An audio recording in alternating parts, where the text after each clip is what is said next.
Kalenko, the Sultan in his palace. He really convinced himself he was innocent, that he was forced to sacrifice even his own daughters, and finally his wife, all to protect what exactly? His family, his legacy, or his own hide? Killing him here probably didn't mean anything. But then again, if the house didn't exist in the real world, what if this is actually the real house?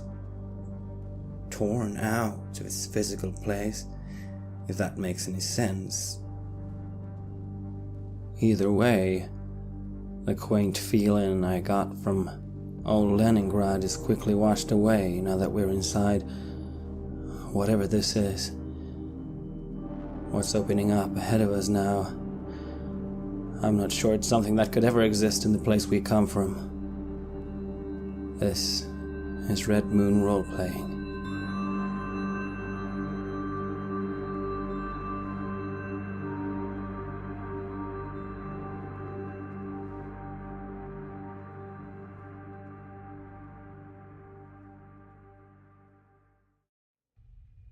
You find yourselves standing at the bottom of an infinitely tall shaft. You're still inside the elevator that has reached the bottom. There's thousands of voices that scream in pain and cry hysterically all around you, meshing into a hideous cacophony. You see many miles over your heads out there, the gray, dead sky that cracks like a ruined ceiling. You seem to be on some kind of an elevated platform or hill, and you can watch out across a labyrinth of grand halls, long corridors, and deep pits.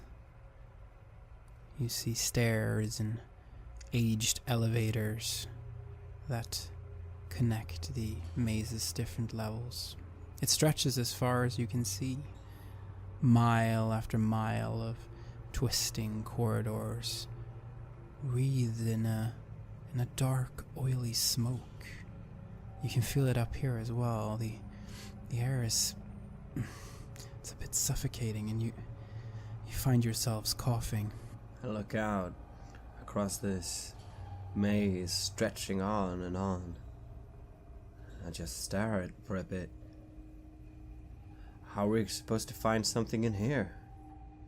I don't know. Give me a moment to think. I just sort of take in the nightmarish vista. And even after seeing what we've seen so far, this still just seems so unreal. I suppose I take a moment to try and focus, like, what were we looking for down here again? We were looking for something that could help. I mean, this is where it started, isn't it? I mean, I don't know if Magda was brought up here, but this is for sure where her traumatized life started, and her meeting the 3 boys for the first time. I'm sure there's a lot of memories buried here. Most importantly, the man Sergei talked about. And that book. A book. I mean, can I sort of get any sense of where to go? That feeling we've had all this time that seems to lead us the right way. Do I feel anything here? You can observe the situation.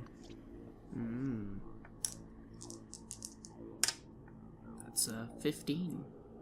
So I begin looking through the labyrinth, just analysing this whole nightmarish area, and I just start thinking there must be some... There must be some method to this madness, although part of me then laughs at that, thinking, on the contrary, perhaps there is absolutely no method to the madness here. But, I mean, what is the best way through this? Like, there must be at least obvious ways that look like the wrong way. It's like a central sort of place to go. And also, what can we use to our advantage? At the center of all this madness, you see an abyss of degradation and rot, a roaring chaos filled with suffering and inhuman evil. That is where you must go, but you probably already knew that. How to get there won't be easy, but there will be ways, you think, that will feel right, and there will be ways that feel wrong. And your senses have led you, well, so far. Looking down, you do not believe that you are alone here. There are other things down in this place, this labyrinth, this inferno. There is creatures here that are best to stay away from, or to not bother too much, at least. Perhaps this will be a place where your blessing will have to be tested. As you look out across the vista, in your mind appears the image of Jenkins, of being close to him, of caressing him, of hearing his purr.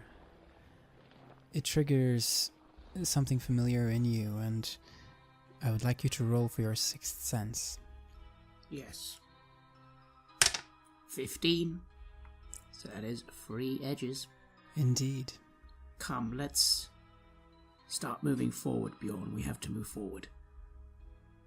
Try and be quiet. We don't want to draw any unwanted attention. You move forward into this black smoke. Your eyes get used to it, but as you look behind you, you find that the elevator is no longer there.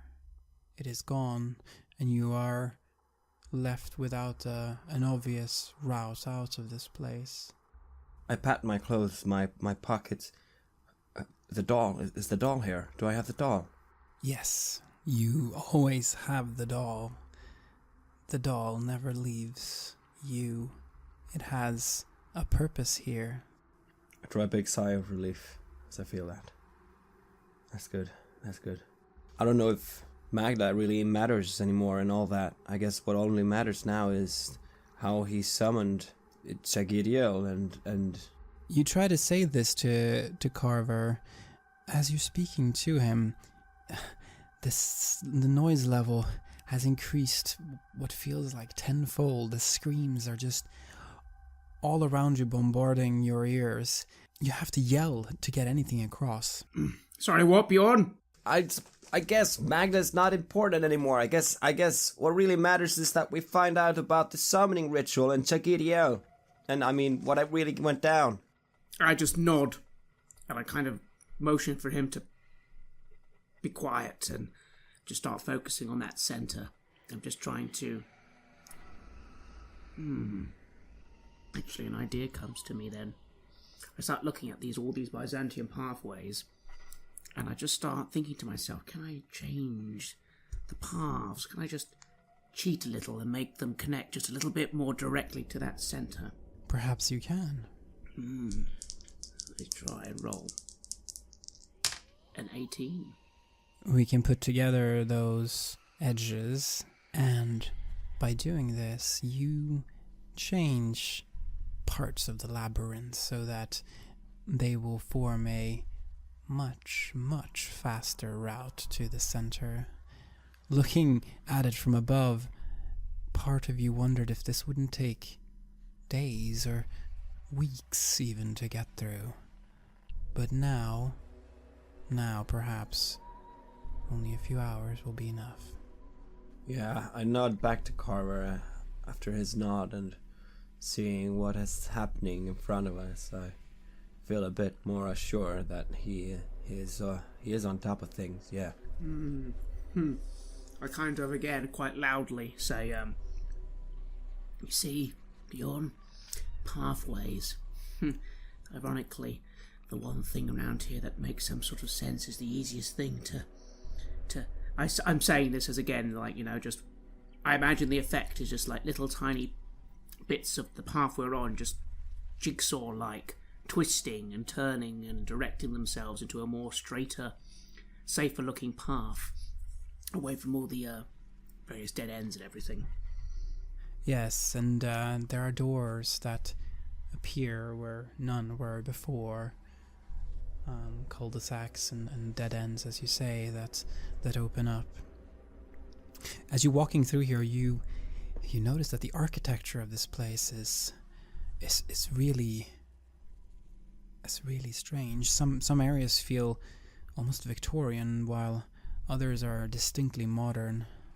Yet others feel almost medieval, as if this entire place has been created through an amalgam of thousands of years of fears and nightmares. Do you think this is really all connected to the mansion? It looks like different times. I think we've gone beyond the mansion. I think this is protection, perhaps. Whatever we're heading towards doesn't want you to reach it. I think we're beyond the mansion space now. I think we're connected to whatever that man brought here when he was summoned. Hopefully, at least. How old is Chagidio? How old's the universe, Bjorn? I don't know, do you? I just look around and marvel. The narrow corridor, although it's not really a corridor, it more feels like an alley. An alley of a place that you have seen on TV and movies. It feels like New York in the 1970s, perhaps, based on the look of things. There are garbage bags piled up in the alley and obscene graffiti written on the walls. There is something with you here, a presence. There are these shapeless creatures here, a swarm of them. They're seemingly floating in the air in front of you, maybe 20 or 30 meters away. There's many of them, hundreds. They are perhaps a few decimeters thick, equipped with long tentacles. They fill up the alley, and you think it will be difficult to move past them. They don't seem to have spotted you yet. Carver, perhaps you've read something about these creatures. Can you roll for your occult library and try to access your vast memories of your studies? 15.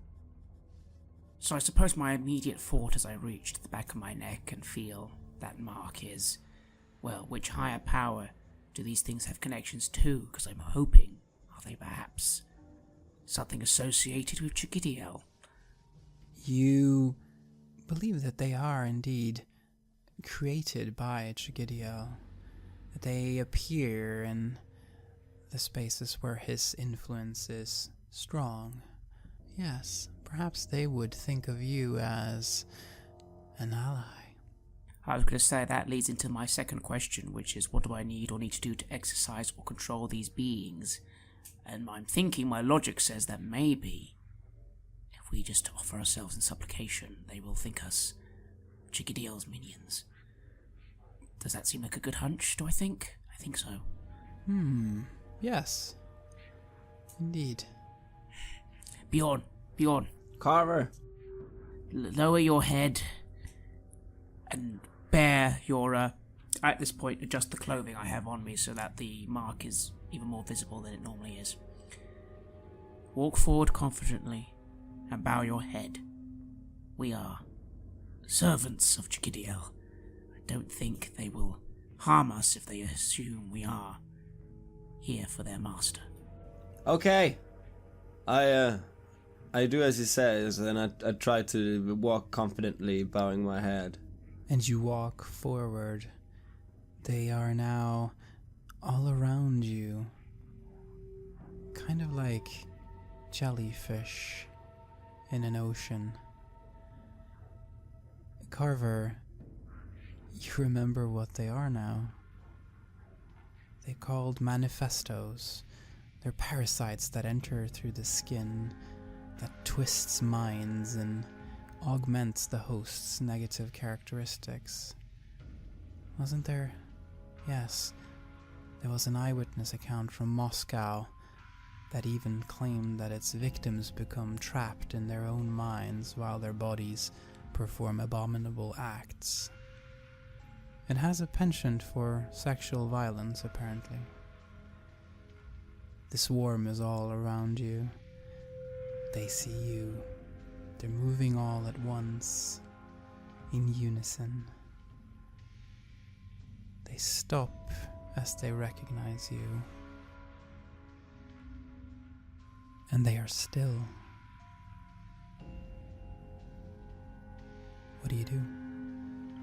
My stomach churns a little at the knowledge of what they are. I suppose there'll be some amusement in my mind because I read the account and 100% believed it to be the biggest load of horse shit I'd ever read. I mean, obviously, demons are mentioned in many of the texts I've read in my life, but it's always the ones where they add details that always seem more preposterous because how, demons having little names and little abilities, it just seems rubbish. And yet here they are, in the flesh. And you feel their bodies, their tentacles brush against you. They are almost caressing you. There is a kinship. The carriers of the mark are already tainted beyond any hope of redemption and cannot be corrupted any further. The manifestos know this. They let you pass. And you come out into an area that still feels like the New York alley, but, well, there is no one here, no beings around you. The screams have died down. Seems like you were right, Carver. I look to Bjorn and quickly just go over to give him a tap on the shoulder like, "Are you alright, Bjorn? I'm sorry, that wouldn't be pleasant." Well, I just, seeing them hovering about like that felt like I was walking into a field of jellyfish.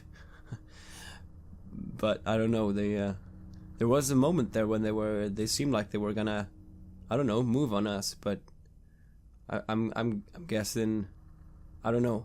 I have no idea what's just happened. I think if they'd wanted to and we hadn't had the mark, they might have been able to completely and utterly ravage our minds. And something tells me we wouldn't have gotten out of that well. But like I said, the mark. For now, the mark helps us. This looks like New York. It's so strange. Wild shot in the dark here, but maybe we're seeing a part of Chikidiel's net. Maybe he has some sort of...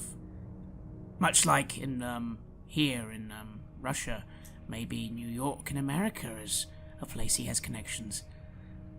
Could be so worth noting. That's interesting, yeah. So this whole place is, it's like a hub, then, I guess. From him, reaching out from him to the world, perhaps. Reflecting different bits of the world where he has influence. Possibly. It's all possibly now. I look around, is there anything around here that I could potentially use as a weapon? It's a silly thought, considering nothing seems to be real here, but still it would be kind of comforting to, I don't know, have something to hold on to. There's a container here. Perhaps something has been thrown away there that can be of use. Yeah, perhaps a steel pipe or a club, maybe an old bat. I just walk up to it, yeah. Yeah, you might have to climb inside to be able to get anything out of there. Carver, I'm just gonna see if I can find something, maybe a weapon or something. I start climbing in. You do. And yes, it's filled with all kinds of trash, and there is indeed a nice looking steel pipe of some sorts. You step on something, though. Something sticks you. It looks to have been some kind of sharp piece of metal. It sort of cut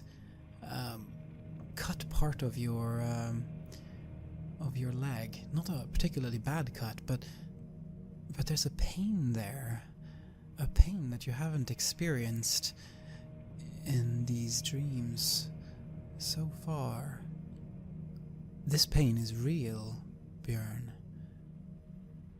What happens here is real. Ah, fuck. Shit. And I touch where I felt the sting, to bring up my hand. Is there blood? Yes, there is a little bit of blood. It's not, again, a particularly deep cut or anything like that. It's more the feeling that is different. There's a suspicion within you that should you die here, well, best not do that. Huh. Yeah, right. While Bjorn's doing this, I'm sort of examining, as you said, this street.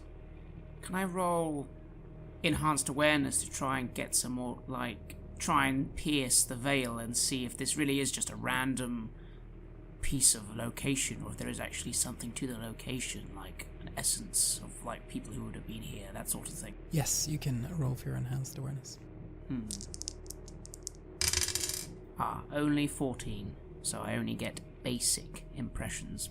This place carries with it memories from someone who has been in New York. There's something about this memory, this place, that, well, it feels a lot like one of the Russians. Mahler or Pagodin, perhaps. Sasha. Maybe one of them visited New York. Maybe one of them did something here. And maybe that is why this location exists here. It's difficult to tell for sure, but it has some significance in their history. Bjorn, let's move on, but remember this for the future. Maybe there were 3 incarnates, weren't there? Yeah. Maybe if we don't find them all now, this is a hint for a future one. What do you mean? I can feel now that this is indeed a memory. There's a reason this is here. I think one of our men, Sasha, Ola, yes, one of them came to New York. This is why it's here. Something involved in these plans happened in New York. Maybe still is happening. It could just be good for knowing what the bigger picture is here. Oh, right. Yeah. Yeah, I see. I get it. Yeah. After all, we still don't actually know what the big picture is. I sigh a little, thinking that, despite the amount of progress we've made, we still know so little. I mean, we're here at trying to find where it all began, but we don't know how it's all going to end. I mean, we can assume. I look around for a street sign or something to identify this place where it would be in the real world. You look around for street signs, but none of them have any letters on them. It's as if this place is, yes, not a particular location, but rather a feeling from a place. Right. Let's go. Kind of. Let's move on. Yeah. Yeah, right. You move on and move through the alley. you come up against a large pile of cardboard boxes that form a kind of mini labyrinth of their own. Perhaps homeless people have lived here. Well, in whatever this is based off of. There's a sort of tunnel through this mountain of boxes, through the cardboard. Looks like, I don't know, a kid's dream to build a fort like this. You don't mind going first, do you? I move ahead. I follow behind. You have to crawl to get through this sort of tunnel, through this cardboard box mountain. And you come out eventually into an area that is quite different. This part is polished metal, steel bars, fences with barbed wire like a prison. Searchlights pan around completely aimlessly. You notice the floor here is made up of steel grills. Beneath the grating there is something. A small being. Several of them, actually. You hear crying, sobbing. Is it like the camp, but more polished? There's something that reminds you about the camp, but it is much different, much more industrial, much more like a modern prison. I try to look down and listen and hear and see if this also is the sound of children gathered.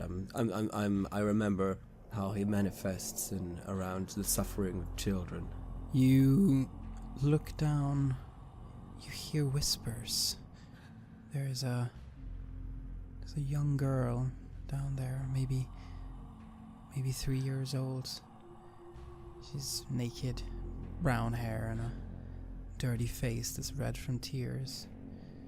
She's whispering to herself, alone, alone, alone, alone, alone, alone. Magda, is that you? Magda? She looks up and she sees you. Papa? Papa, help me. Nika needs help. Papa. She stares pleadingly and injured arms reach out for you. The hands and arms are covered with wounds and boils. She's screaming, help, help. She's crying, Papa, Papa. She reminds you so much of her. So much of your daughter, Barikat. No, it can't be. Nika, is that you down there? Papa. She keeps yelling, screaming for you. Carver, you hear other voices from around here, hundreds of them. They're screaming, children. They're screaming for you. I sort of steel myself for a moment. I focus extremely hard. I'm going to use a sixth sense here. I'm suspicious because something's telling me there's something off about this, so I'm sensing whether these things wish us good or ill. Like, are they actually tortured souls, or is this perhaps a trap? You feel panic. You feel the fear of a child trapped alone in a horrible, scary location without their parents.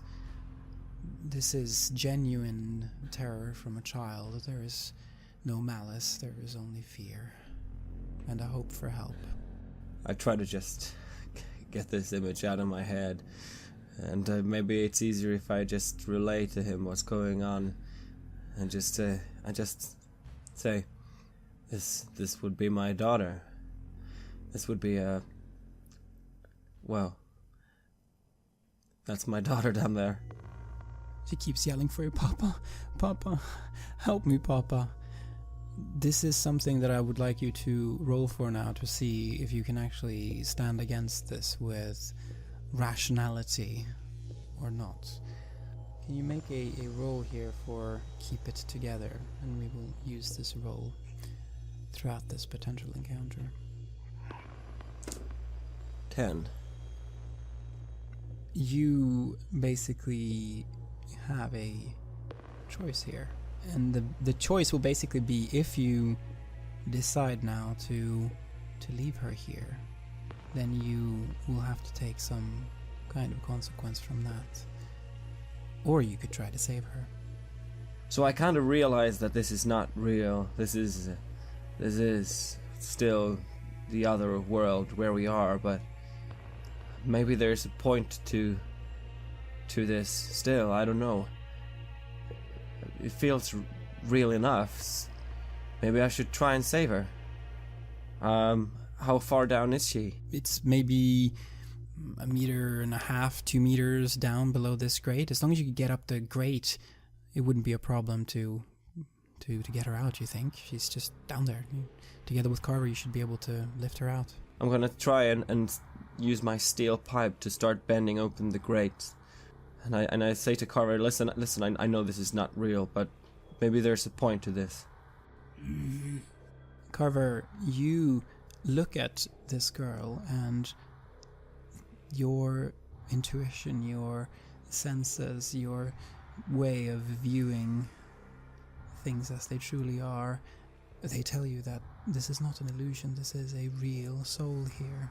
Bjorn, you have a child. Oh, fuck. We need to be quick, Bjorn. Come on, let's be quick. Quick about this, hurry. And just your child. We can't help them all. There's too many. Of course.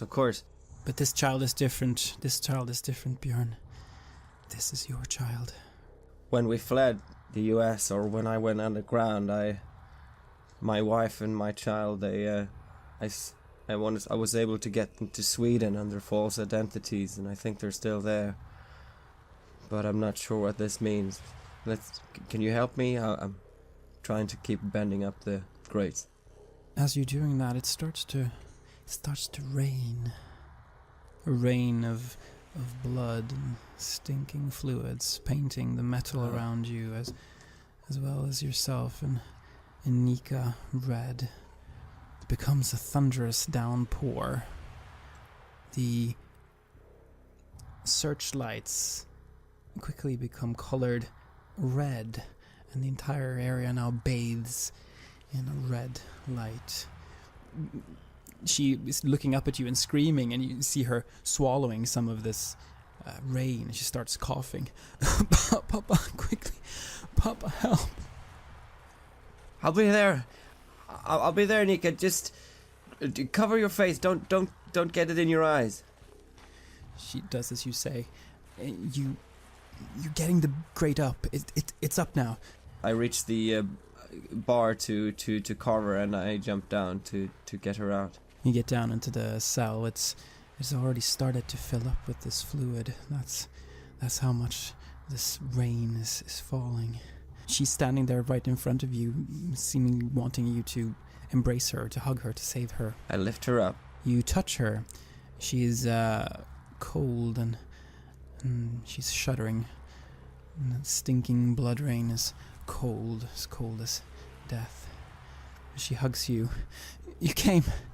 Help. You try to lift her, but she's stuck. You can't lift her. I'm here for you. Come on. I try to wrap her in my coat. You start wrapping her in your coat. The rain is up to her belly now. Carver, I can't get her out. Can you do something? Carver, she's stuck. I take in a deep breath. I wipe away blood from my face as I'm getting soaked in this disgusting fluid.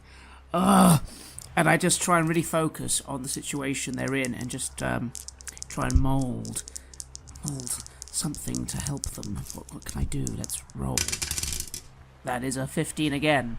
Basically, I try and imagine her not stuck. I can't quite tell what's making her stuck, but I just try and imagine her free and in his arms, and then just the water like just receding just a little. And as I am imagining this, I'm reaching down my hand and saying like, "Come, I'll pull you up." Yes, and you do that, and Björn, for just a moment, you feel how she is loose again, and how you're able to start lifting her up, and this feeling of lifting your daughter up, of feeling her close to you again. It's a wondrous feeling, something you haven't felt for a long time. She's cold, and you just want to ensure that she's safe. And then you feel a pull, as if something from the ground pulls at her again and pulls her down, and she's again stuck. The water is up to her neck now. I can't get her out, Carver. She's... Nika, my dear Nika. Know that I love you so much. She's crying. Save me, Papa, save me. I will come for you. What can I do? I'm trying to pull her out. You need to see what's actually holding her, right? You need to look underneath this blood, this water. You need to find it. At this point, can I imagine another change? Because I had a few, well, I had 3. So, like, can I just, like, seeing that this isn't working, I just go, fuck it all! And I just imagine a crack, like a large crack forming in this cage, because like, surely then the water would have to fall into it. You imagine a crack in the cell. It starts to open up, but there's a sort of earthquake in this whole area. And you see some of the water starting to pour out, but it is still increasing. The downpour is so much. I take a deep breath and I dive down and I start feeling on the ground, feeling around her feet. You look underneath. The stinking fluid stings your eyes, but you can see it. She is one with the floor. They're grown together. You can try again. You can try to get her out. I'll try to loosen her from the floor. You can roll for act under pressure. 11. You pull hard. You think you're able to get one of her feet loose, but not the other. With the strength that you're pulling, you feel the leg sort of dislocating. She screams out in pain, and she's panicking now and twitching, fighting with her all. The rain is just continuing, and the water level is increasing. You see her face now completely underneath the water as you're down there. What do you do? Well, what can I do? I got one leg loose, but the other one is... But it's kind of... stuck, and maybe it's not just stuck, maybe it's actually one with the floor. Maybe you have to leave her here, Bjorn. Maybe you have to leave her. Under the fluid, the water, the liquid, I hug her, and then I get up to the surface again. You feel her warmth a bit. She's panicking, and then she is still. She's dead, Bjorn. Your daughter is dead in your arms. You couldn't save her. Now I want you to roll to keep it together as you take this. Yeah, 11. 11. What condition do you take? Haunted, I think. You will be haunted by the experience at a later time. And you come up out of this stinking fluid, and you are now so far up that basically just need to grab a hold of the grating up there, and then you can get out. Carver is standing there, still pouring down. You wonder what will happen if it continues. Will this entire area be flooded? I grab the grates and I heave myself up. Oh, I couldn't say her, Carver. Couldn't say her. I know. I'm sorry. I'm sorry. I look around at this point, and I imagine, do I see now, if these floods are this bad, I imagine a lot of these children are being flooded to death. Yes, the voices are quieting down. One by one, they become silent, until all you can hear is the rain. Bjorn, I'm pretty sure it was just like her spirit, her soul, if it even is really here, if it's real, it's just a soul. It's not, souls can't, they don't work the same as us, so I'm sure she'll be fine.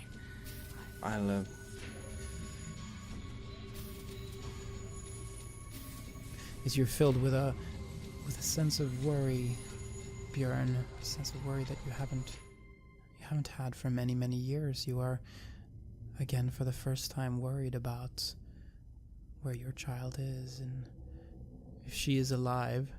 Of course, she must be alive, right? She couldn't be dead, could she? But you need to make sure. You need to make sure. Yeah, that's what I feel. And the area is slowly being drenched now completely. It's actually coming up so that it's covering your feet now. You need to get out of here. I start easing Bjorn along, offering a hand, sort of like, give him some support. I just say, we need to go, Bjorn. We need to go. There's nothing more we can do here. I'm sorry. Yeah, I know. I take back the steel pipe and let's which way? Forwards. You move forward. You are half running. The rain is suddenly gone. You are no longer in that prison or whatever it was. You are instead finding yourself in a massive hall, walking toward what is an elevator, perhaps, on the other side. Little more than a thin line of light. Carver, someone is coming. They are coming. Bjorn, to the lift. We need to get to the lift now. And I just sort of urge him on as I start, dashing towards this lift. Yeah, I start running faster as well. You run, and then you hear footsteps. They're approaching from somewhere in front of you. Coming from the light, it seems. 3 shapes emerge out of the oily smoke. You recognize them. It's Kalenko's wife and daughters, Yelena, Aliona, and Katya. Now grotesque abominations and possibly alive. Yelena, a short and thin elderly woman with stripy black hair. Her breasts are bare and her mouth is smeared with blood. In her hands she holds a bloody meat cleaver. Aliona, dressed in a ceremonial robe soaked in blood. The chin and lower left of the face is gone, and her braided hair ends in sharp hooks. And then there's Katya, who also wears a ceremonial robe, but where her skin is bare, it is clear that she has been butchered and then sewn back together. Her stomach and internal organs are completely gone, and her body is held up only by her spine. Her fingernails are sharp as razors. They are in your way. Aliona speaks to you. She is the one who spoke to you before. We are Shagidiel's servants, she says with a gurgling voice coming out of her throat. And you, in spite of your appearances, you are his enemies. We know this. You're wrong. We helped summon him. You know this as well. Yes, you did do that, didn't you? This domain belongs to one of the incarnates that you helped bring forth. One of those you freed from the 3 innocents, from the 3 children who were saved before the gate was closed and soon grew into men. They thought they had fled from him. They did not understand what hid within them. And now we need to meet with him. So let us pass. Unfortunately, we cannot allow you to simply pass by. We must, in fact, hinder you, for that is our task. Why is that your task? We are Chigidiel's servants. It is our role. It is what he made us to do. Before we hinder you, let me just say that this is a place that holds those children who did not escape before the portal closed. Their dreams are captive here. You can let them free. You can free them. You can save them. Don't make the mistake of dismissing our words as untrue simply because of what we must do next. Seize the moment when it arrives and free them. Why are you telling us this? Because we want you to free them. Do you feel bad about what you did? We have had many things done to us. Our father sacrificed us in the house in the Kalenko Palace. We suffered. Oh, did we suffer? Chigidil takes great pleasure in seeing the young suffer. He's the blood-soaked patriarch. He is incest, the father who abuses his children. He kills children's hopes and dreams and warps their minds on what it means to be human. Then you owe him nothing. You might as well stop this right now. We bear his mark as well, and we can stop him together. It is not that easy, I'm afraid, Barikad Khitsiev.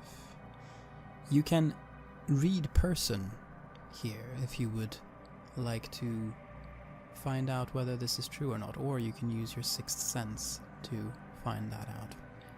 If this is actually the truth, or if this is a ruse. I flinch a bit when they use my name, but yeah, I'm trying to read them as well. I guess Carver does too. Oh, 20. Yeah, I get 9. Carver, you see that, as strange as it may be, they are telling the truth. They do want you to free the children. At the same time, they must serve their master. They want to help you, but they are going to try to kill you. Do you understand? Yes. Yes, I do. And I sort of take a step back at this point, and I say, there is something we can do. It won't help you, but it will stop you briefly. All you need to do is not move. I am afraid that the time has come. Prepare yourselves. And your sixth sense is screaming in your head so loudly that you think your head will burst, Carver. You cannot win this. You need to get out of here, and you need to get out of here now. But I have one idea, and I'm going to burn a sixth sense to, as we've been speaking, do it now because I need to have this moment of speed. So I'll burn a sixth sense to act first in the situation. And I'm going to roll Art of Dreaming. Believe it or not, I'm actually going to try and do something quite simple. Something actually I could do in real life, but would take time. But hopefully Art of Dreaming will just allow it to be instantaneous. As I say to Bjorn, stand back, Bjorn! 12. It's alright, 12 is enough to to make a big change and just transform, well, in this case, the object is the floor. And I will just instantly imagine a large pentagrammic circle around all three of them, exactly from memory as I know of the various banishment rituals I know from my studies. And here's the funny thing about banishment rituals. They're normally quite complicated, but they're made a lot easier when you know something's true names.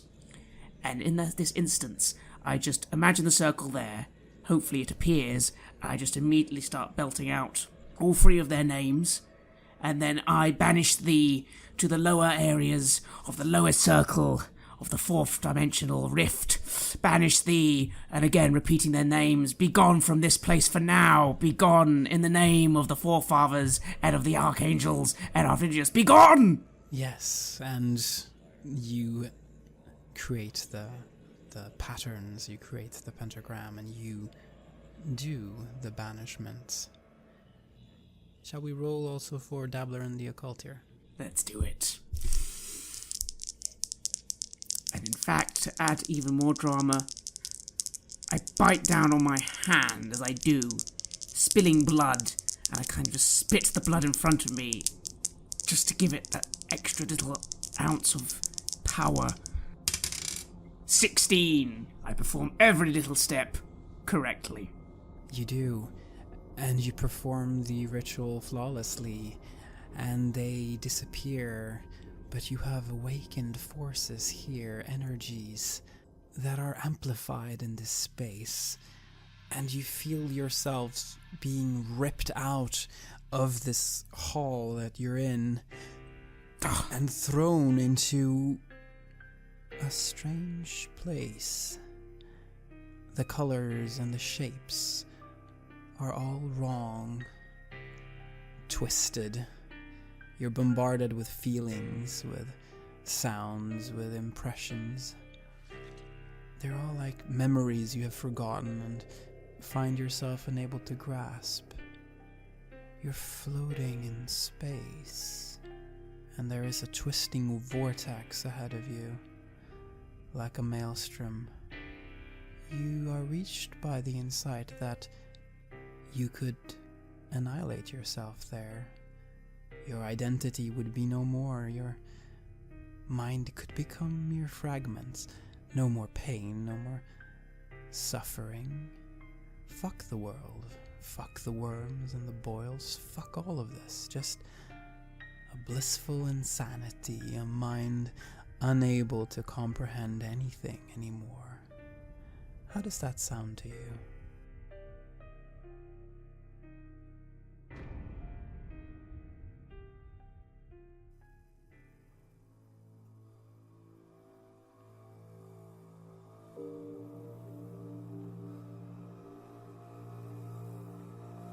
You have listened to an episode of Red Moon Roleplaying, where we play the campaign The Black Madonna for the tabletop role-playing game KULT Divinity Lost.